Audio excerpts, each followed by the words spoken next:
and maybe like to push in the final 40?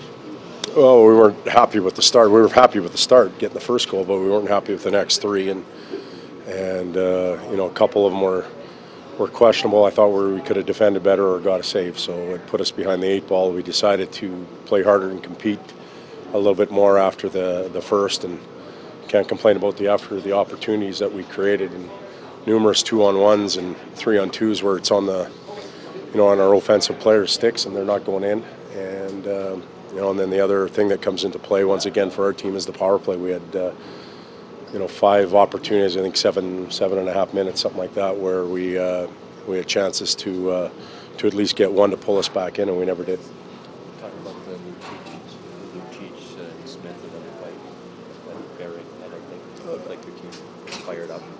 Well, I thought we were fired up from the second on. We were fired up, and you're playing your rival, and I think there was a trade of slashes in and around the paint, and I guess Mike Smith didn't like it, and Luch didn't like what Mike Smith did, and it went from there. So.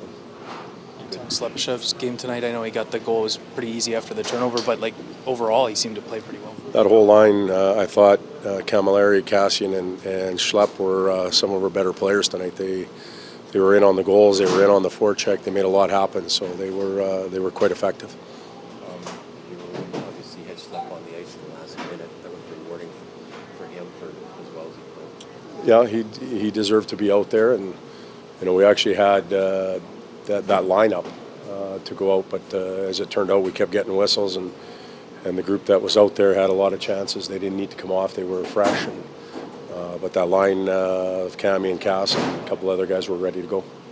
Cole Talbot, after 3 goals, how would you sum up his evening? Well, it wasn't his best night. That's pretty simply put. And if we could get one of them back, we'd take it. But he's been tremendous the last 6 weeks. He's been, a rock for our team. And as others have had some off nights, he's been solid. So tonight he wasn't as sharp as I'm sure he'd like to be, but we count on him and we know he'll bounce back. McLellan, you said he's a lot of frustration that might have entered into things in the third period, not scoring goals. That he just can't score a goal, so he figured he better do something. 2 hits before that, and then is that kind of the way? When you can't score, I guess maybe. Well, he can score.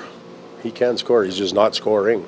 So when you haven't been scoring, maybe you figure you got to do something. Well, you've got to be bringing other elements to the game, and he did that tonight. He was strong on the forecheck. He was physical. They're over and above their top pair. They had some young defensemen in the league, so you could get in and get after them. And we created 36, 37 shots on goal, and I think we attempted over 70. So that's not a bad night for our team, and he had a big part in that in the forecheck and going to the net. He won every face-off at the end of the game too. Like he won like 6 in a row. Mm-hmm. Just couldn't get the puck in the net. No, we had some good looks, and again, I'm guessing that Mike Smith was the first star. I don't know who they were, but last time we were in here, he did the same thing. Nuge just wasn't ready to go. No, Nuge wasn't healthy enough to play.